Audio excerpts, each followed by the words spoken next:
Bueno, amigas, amigos de Radio Portales, este es su programa Vamos, Somos Chilenos. Estamos conversando hoy día con Juan Pablo Rodríguez, director ejecutivo de la Fundación Piensa, abogado, profesor de Derecho en la Universidad Católica de Valparaíso. Quien les habla, Luis Quilapán Clavel, y como siempre, Jaime Morales, del Rincón de la Guitarra, precandidato a alcalde de Valparaíso, y María Fernanda González Core de Valparaíso. Y justamente María Fernanda, al término del primer bloque, había planteado algo conceptual respecto a la visión de Valparaíso como puerto, como universidades, como servicios, y había dejado planteada una inquietud para Juan Pablo. Entonces, Juan Pablo, me hago cargo. Hazte cargo de la inquietud de María Fernanda. Adelante. Y además le agregaba la Fernanda esto de, por así decirlo, el centralismo intrarregional, ¿no? Exactamente. Permítanme dos líneas, voy a responderle, pero para que sea consistente la pregunta y cómo lo veo yo, y sobre todo vinculado al debate constitucional, ¿no? Actualmente Chile está en un minuto histórico, tenemos la discusión constitucional que se está abriendo y que probablemente va a definir nuestro futuro en las próximas décadas, y yo creo que es bueno abordarlo desde esa perspectiva. Cuando uno discute respecto a la Constitución, al final, en letras muy sencillas, la Constitución es, por una parte, un instrumento que ordena y regula el poder, y por otra parte, reconoce derechos fundamentales. En la ordenación del poder, yo diría que hay, o sea, ¿cómo se organiza el poder en Chile? Esa es la pregunta que responde la Constitución, ¿no? ¿Cómo se distribuye el poder? ¿Quién toma las decisiones? ¿Quién pesa más? ¿El presidente, el Congreso, el Poder Ejecutivo, el Judicial? ¿Cuáles son los frenos, los contrapesos, los órganos? En fin. En esa discusión respecto a la distribución del poder, en general la élite santiaguina se queda en lo que se conoce como la distribución horizontal del poder, es decir, oiga, ¿qué tanto poder tiene el presidente? ¿Qué tanto poder tiene el Congreso? Y se escriben litros de tinta sobre esa discusión, que es muy legítima y válida, pero que a mi juicio es bien santiaguina y elitista, porque bastante convenientemente tienden a evitar la discusión respecto de la distribución vertical del poder. Es decir, el poder también se puede distribuir territorialmente, ¿no? Y esa discusión, que es la discusión en torno a la descentralización, entroncándolo con la pregunta, como que está medio oculta del debate, no tiene tanta importancia. Y a nosotros, Piensa por de pronto, que nos parece una discusión central, ¿eh? Preguntarse cómo distribuir territorialmente mejor el poder en nuestro país.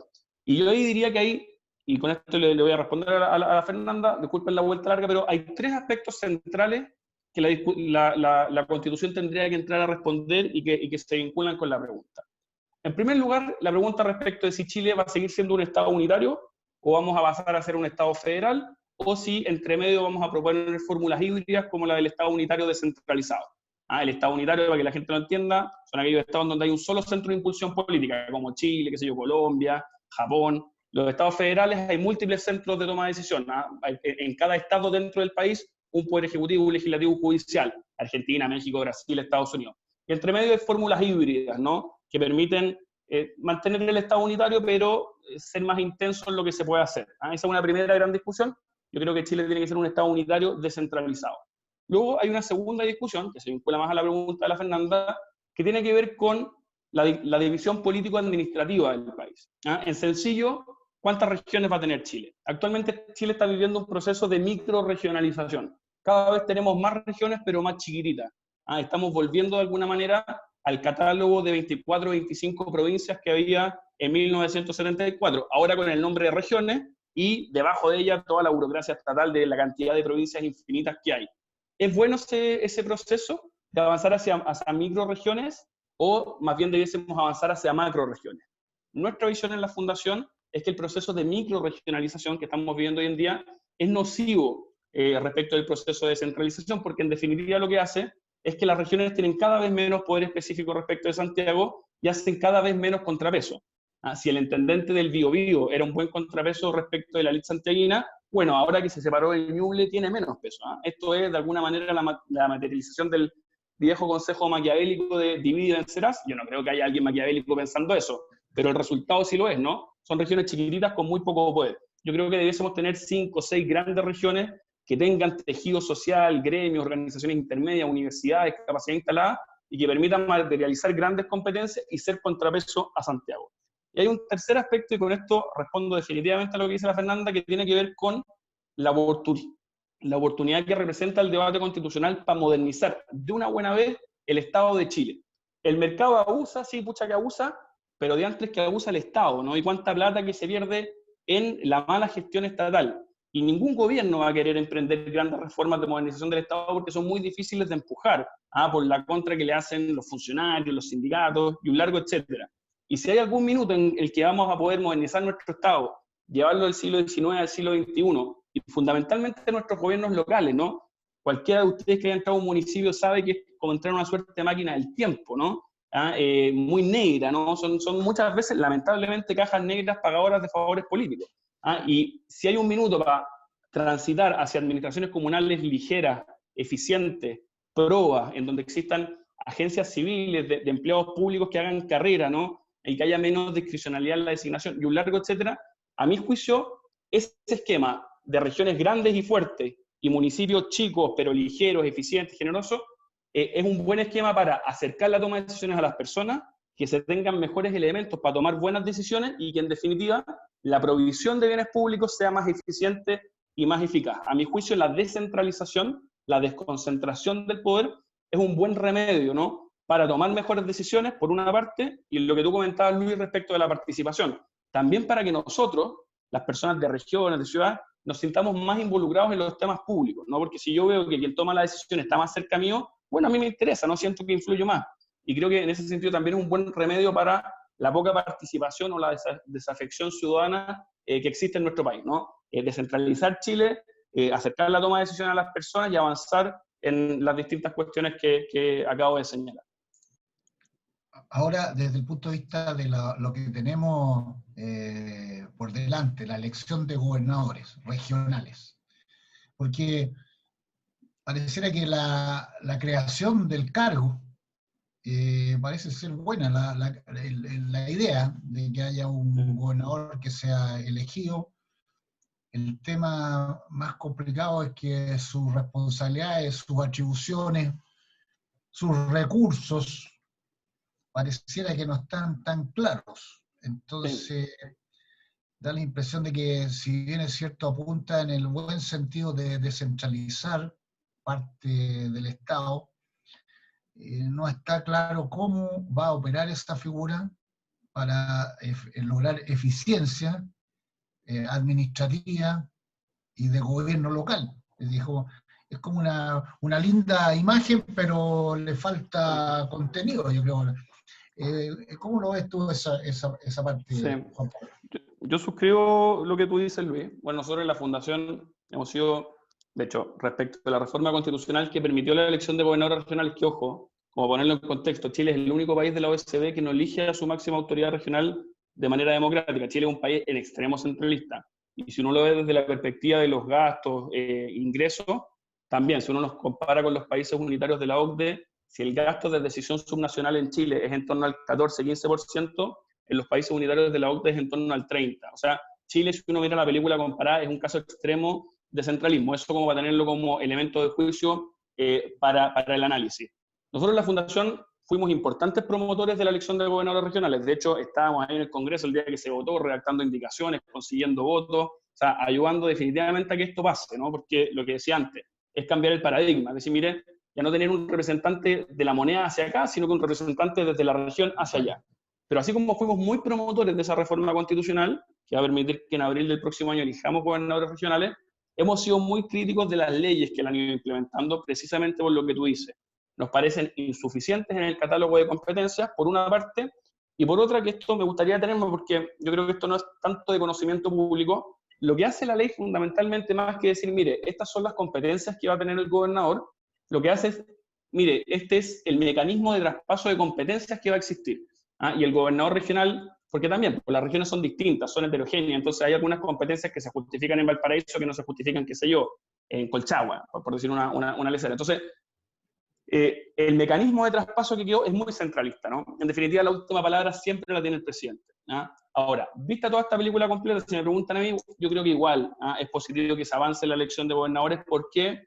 Porque en definitiva vamos a tener una autoridad regional que va a tener muchos votos y consecuentemente va a tener poder político, va a poder negociar con el gobierno central y va a poder empujar necesidades que en el esquema actual de un intendente designado que ese sí que es un intendente de papel, ¿no? Que me perdonen los intendentes, yo conozco a muchos y la mayoría son grandes servidores públicos, ¿no? Pero si tenemos autoridades de papel, bueno, autoridad de papel es el actual intendente, ¿no? Más que el gobernador regional electo. Ese sí que, respecto a la región, corta poco. Entonces, yo creo que es un paso positivo, pero que evidentemente que se tiene que remediar, por una parte, el déficit en su catálogo de competencias, el excesivo centralismo en el mecanismo de traspaso de competencias, y también, lo tercero, avanzar en descentralización fiscal, porque si nos pasan competencias pero sin recursos, oiga, eso más que un regalito es un cacho. ¿Ah? Entonces, y si eso no tiene un correlato en descentralización fiscal y pasar de este 15 a un 30%, la verdad que va a ser muy difícil el buen ejercicio de esa autoridad. Pero creemos que es bueno que se eche a andar la pelota. Como en todos los procesos va a ser difícil al inicio, probablemente va a haber conflicto con la figura del delegado presidencial, porque hay que explicarle a la ciudadanía, va a estar el gobernador regional electo, y en paralelo va a haber un delegado regional presidencial que va a seguir siendo el representante del presidente y que mantiene las competencias que naturalmente tienen que estar centralizadas, como orden público y seguridad, ¿no? Si nadie quiere, hay bienes públicos cuya provisión es más eficiente desde las burocracias centrales, ¿no? Los que se reparten homogéneamente en el país, como por ejemplo seguridad. Está bien que eso sea centralizado. Y ahí obviamente van a haber conflictos, va a haber competencia, pero creemos que, bueno, la política también es eso, ¿no? Es conflicto, resolución del conflicto, y lo que nosotros sí creemos que no puede pasar es mantener el atípico caso de centralismo chileno en donde permanentemente Santiago nos trata a las personas de regiones como incapaces, que no podemos tomar decisiones. Cuando se discute, a mí me toca ir al Congreso, cuando se discute el presupuesto en la comisión, en las subcomisiones de presupuesto de la región de Valparaíso, el intendente ni está. O sea, está el director de presupuesto, está el ministro, el intendente. Oye, Juan aparece, Pablo, y eso es brutal. Oye, Juan Pablo, pero aprovechando que está aquí Jaime y que está la María Fernanda, que representan dos niveles de la administración local de alguna manera, o expectativas. Por ejemplo, en el caso de la María Fernanda, que es core de Valparaíso, y que está relacionada con la intendencia regional, y que ahora va a cambiar la figura. Yo no tengo idea de qué va a pasar con la María Fernanda. Sería bueno que la María Fernanda nos explique qué le va a pasar administrativamente a ella y a su cargo cuando esta figura se modifique. Y en el caso de Jaime, que está postulando alcalde, yo tampoco conozco, yo creo que la mayoría de los porteños, la gente común y corriente, no tiene idea cuál es la relación que tiene en concreto, o que va a tener en concreto, el alcalde con el gobernador, por un lado, y con el delegado presidencial por el otro.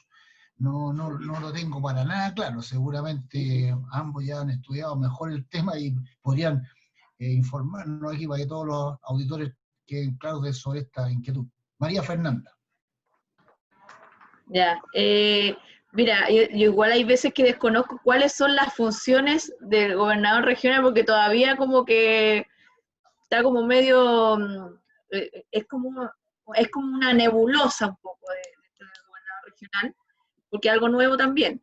Pero, ¿qué pasa con el core? Yo, por ejemplo, el Consejo Regional sigue existiendo. Lo que no va a existir es el presidente del core. Y eso lo pasa presidiendo el gobernador regional. Nosotros trabajaríamos directamente con el gobernador regional. Ya. Eso es como muy en un pequeño y gran resumen a la vez. Ya, pero María Fernanda, ¿habría alguna relación entre el core o lo que tú haces ahora, además con el delegado presidencial, o nada?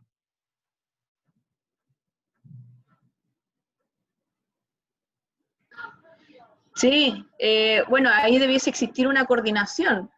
Es como, mira, hay veces que yo también, insisto, no logro entender en específico aún las funciones del gobernador regional, porque entiendo que todavía no está todo 100% zanjado, desconozco. Pero en cuanto a lo que es el Consejo Regional, sigue siendo dirigido en este momento por el gobernador regional, ya no existe el presidente del core, y efectivamente también existe una coordinación con la figura del delegado presidencial, porque en definitiva hay que avanzar con las políticas públicas y todo esto tiene que, es como lo que existe hoy en día el gobierno regional e intendente, esa coordinación siempre va a tener que existir porque son políticas públicas, son recursos donde nosotros los vamos destinando a las diferentes necesidades que tienen las 38 comunas de la región, incluyendo los servicios. Perfecto. Y Jaime, tú desde tu visión, así desde la municipalidad, ¿cómo tú ves la relación con esta figura del gobernador regional y el delegado presidencial? ¿Estás en silencio, Jaime? Está censurado, Jaime. Uchi, me mandé la mansa respuesta recién. No, mentira. Miren, como bien lo dijo Juan Pablo en el principio, estaba hablando hace 15 minutos por si acaso, no mentira.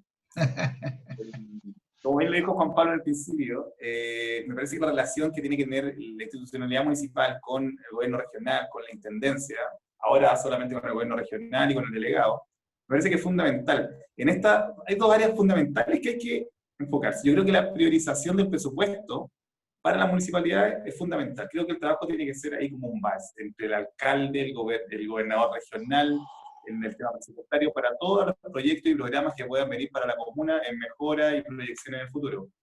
Y también con el delegado presidencial en materia de seguridad, que es un tema fundamental en Valparaíso. Pero también la municipalidad tiene que abstraer todos los programas que hay de modernización en el tema.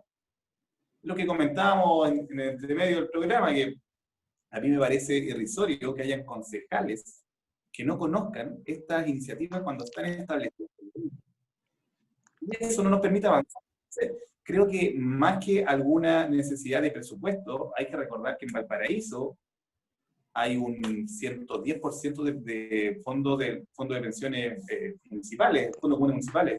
Entonces, hay 21.000 millones de pesos, hay hoy día 87.000 millones en el año 2020 de presupuesto municipal, y no son capaces de gestionar programas e iniciativas nuevas para mejoras a futuro, sino más bien para, podríamos decir, para campaña y politiquería barata. Entonces, la verdad que me parece que hay un sinfín de necesidades que, ojo, el gobernador regional puede venir en ayuda a eso para priorizar estos fondos en un primer momento, y también el delegado para enfocarse en materia de seguridad en cada una de las comunas con sus diferencias, como Valparaíso, por ejemplo, que es muy diferente a otras comunas, es muy difícil el territorio, y con lo que decía María Fernanda en un principio también, la diversidad es compleja en Valparaíso. Yo sé que no es fácil, porque identificar a Valparaíso en una comuna universitaria, en una comuna cultural, patrimonial o territorial, con el déficit civilizacional que existe, tanto en los campamentos como en el plan de Valparaíso, me parece que es muy compleja la situación y no tenemos más tiempo. Nosotros debemos mejorar de alguna forma, pero para eso una buena gestión municipal de la mano con el gobierno regional y con el delegado presidencial es fundamental. Creo que ahí está el punto, y creo que esa va a ser la chapa de nuestra gestión en caso que el 20 de diciembre salgamos electos en la primaria para después competir en abril. Hay una cuestión súper fundamental aquí que lo mencionó Juan Pablo, que son los recursos, porque las buenas ideas pueden estar en todas partes, pero siempre necesitan el apoyo financiero. Sin apoyo financiero son puras ideas, buenas ideas. Entonces... No tan solo el apoyo financiero, sino también la gestión de la municipalidad para generar los recursos. Está bien. Puede que hayan recursos mal gestionados, pero en general, diría yo, con criterio general, si hay buena idea... Claro, si hay buenas ideas, tienen que estar apoyadas por la asignación de los recursos apropiados para cumplir esa idea o materializar la idea. Entonces Juan Pablo mencionó eso. Yo te escuché a ti, Jaime, también en alguna oportunidad hablar de una ley puerto, por ejemplo, no sé, que sería una ley para beneficiar justamente el desarrollo de Valparaíso como ciudad puerto, con todos sus beneficios. Y también seguramente Juan Pablo con la Fundación Piensa deben haber pensado sobre la redistribución de los recursos a nivel nacional para inyectar una cantidad más apropiada para que las regiones realmente puedan desarrollarse, porque tal como dice Jaime, no solamente en Valparaíso se despilfarran o se mal emplean recursos, sino que esto debe ser nacional. O sea, a veces se distribuye para los presupuestos comunales y el presupuesto no se ejecuta o se ejecuta mal, o hay iniciativas que están mal evaluadas, etcétera, cuando en realidad podrían redistribuirse los recursos y beneficiar a otras regiones que lo necesitan más y que podrían efectivamente emplearlos de mejor manera. Juan Pablo, ¿ustedes analizan esto y tú sabes algo de la ley puerto que mencionó Jaime? Sí, gracias Luis. Muy interesante lo que decía la Fernanda, Jaime. Efectivamente, ¿no? Y poniéndole el sombrero anterior, acá como si uno quiere compararlo, claro, Chile, los gobiernos subnacionales deciden dos cosas, deciden muy poco, en torno al 14% del total de la torta, y lo que es más grave de alguna manera, deciden muy condicionadamente, ¿no? En general las transferencias son condicionadas. Entonces, una cosa es que a ti te den una mesada de 10 lucas y te digan, haz lo que quieras, y otra cosa es que te den las 10 lucas y te dicen, bueno, cómprate 10 sándwiches, ¿no? O con eso tenéis que hacer calles, o tienes que... Entonces, en Chile las transferencias están muy condicionadas y en definitiva la decisión subnacional, el margen de decisión es muy poquito. Yo creo que tenemos que avanzar más o menos de torno al 15 al 30%. Vinculado a eso, llevo la ley puerto, pero mi visión también esto es general sobre la cuestión fiscal. A mí me gustaría que los territorios tuviesen determinadas facultades de recaudación tributaria. Hay ejemplos comparados de democracia súper consolidada, de que determinadas tasas se paguen a nivel local, y me gustaría que los gobernadores regionales en su minuto tengan la posibilidad de competir entre ellos. Y decir, oiga, y por poner un ejemplo, no digo que este sea el ejemplo, inventemos el impuesto de primera categoría, el impuesto que pagan las empresas, la tasa del 20%, ¿ya? Inventemos que esa va a ser de recaudación del gobierno, el gobierno regional va a ser quien la cobre. Bueno, y que un gobierno regional diga, ya sabe qué, yo no voy a cobrar el 20, voy a cobrar el 18, a efecto de atraer inversión. Y otra, quizás de otro color político, va a decir, mira, ¿sabe qué? Yo la voy a subir al 22 porque quiero más recursos y con eso hacer mejores políticas públicas. Dos visiones legítimas, pero que compiten entre ellas. Yo creo que eso sería súper positivo. Y yo por de pronto soy más bien de la primera visión. Bajemos impuestos, atraigamos inversión, generemos riqueza, generemos empleo, generemos recursos, y creo que eso puede generar un efecto súper positivo. Y lo tercero, ya respondiendo en concreto respecto a la ley puerto, yo estoy de acuerdo, ¿no? Que aquellas actividades productivas como los puertos que generan determinadas externalidades para los territorios, ¿no? Porque por de pronto generan beneficios, pero generan determinadas externalidades que pueden ser ambientales, pueden ser de tráfico, etcétera, paguen o de alguna manera morigeren esas externalidades a través que parte de lo que paguen se quede en los lugares en donde producen esas externalidades, y por de pronto me parece que parte de lo que tributen los puertos debiese quedar en las zonas portuarias como Valparaíso. Me parece sensato avanzar hacia un esquema en donde parte, ¿no?, de la recaudación que hay. ¿Por qué digo parte? Porque hay que tener cuidado con esto, ¿no? Porque también hay un riesgo, va a ser justo en el análisis, que es aumentar las brechas territoriales, ¿no? Y que las zonas más ricas de Chile, qué sé yo, donde está la minería, bueno, se hagan más ricas, y las zonas más, donde hay más carencia, bueno, se vuelvan más pobres, ¿no? Entonces, hay que tener ojo, ¿no?, también con la recaudación local a efecto de dos cosas. Uno, que no se pierda el equilibrio fiscal general. Tienen que mantenerse el equilibrio, por lo tanto, no es como que pueda llegar un gobierno regional y decir, mira, acá no se pagan impuestos, no, hay que mantener las cuentas fiscales, los equilibrios fiscales, y por otra parte, tener cuidado en ser súper focalizados para que eso no genere mayores brechas territoriales de las que ya hay. Pero me parece muy sensato que las actividades productivas dejen algo allí donde se producen, y entre ellas por de pronto que el puerto. Oye, muy interesante el ejemplo que diste, Juan Pablo. Bueno, nos quedan 3 minutos del programa, se nos pasa volando. Esto de la competencia entre regiones, tú hiciste un ejemplo de los impuestos. Evidente, esto sería un gran incentivo para efectivamente atraer inversión a las regiones y mejorar la tasa de empleabilidad, etc. O sea, hay futuro en eso, hay futuro, y me parece súper interesante lo que tú planteaste. Ojalá fuera así, ojalá se entregue la libertad para que los gobernadores regionales puedan efectivamente competir y obtener beneficios para su región. Y también, siguiendo la idea de la ley puerto, que ojalá quedara a las regiones una cantidad suficiente de recursos proporcional, o de alguna forma que permitan que lo que se recibe en la región, producto del trabajo de la gente que lo produce, en forma importante en la región para beneficio regional. Mira, se nos acaba el tiempo muy rápido, pero yo quiero, como esto del programa tiene que terminar con una mirada positiva.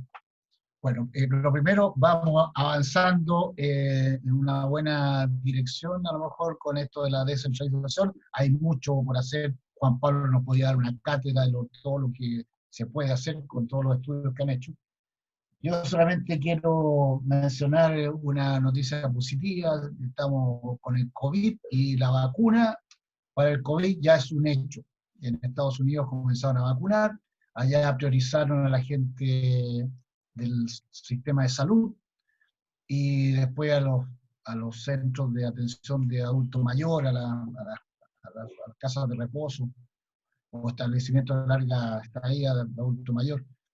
A lo mejor acá va a partir de la misma forma, así que cuando dicen viene la vacuna probablemente va a haber priorización, primero el personal de salud, los que están más cerca del contagio. Y es una buena noticia. Y la otra buena noticia es que Chile, con el sistema que está viendo de la nueva constitución, ha bajado de alguna manera, siguen los días viernes de man y cosas, pero hay menos violencia de la que uno podría esperar. Yo creo que esto ha servido de alguna manera para tranquilizar los ánimos, que era algo lo esperado. No total, jamás va a ser total. Ojalá fuera total. Así que creo que podemos encaminarnos a un camino de entendimiento y ojalá el trabajo en la Constitución, en elaborar la nueva Constitución, nos ayude a volver a reencontrarnos como miembros de un mismo país. Así que les agradezco mucho que hayan estado en el programa, como siempre, María Fernanda, Jaime Morales y particularmente a Juan Pablo Rodríguez. Ojalá podamos contar contigo en otra oportunidad porque creo que quedó mucho por hablar. Así que muchas gracias a ustedes.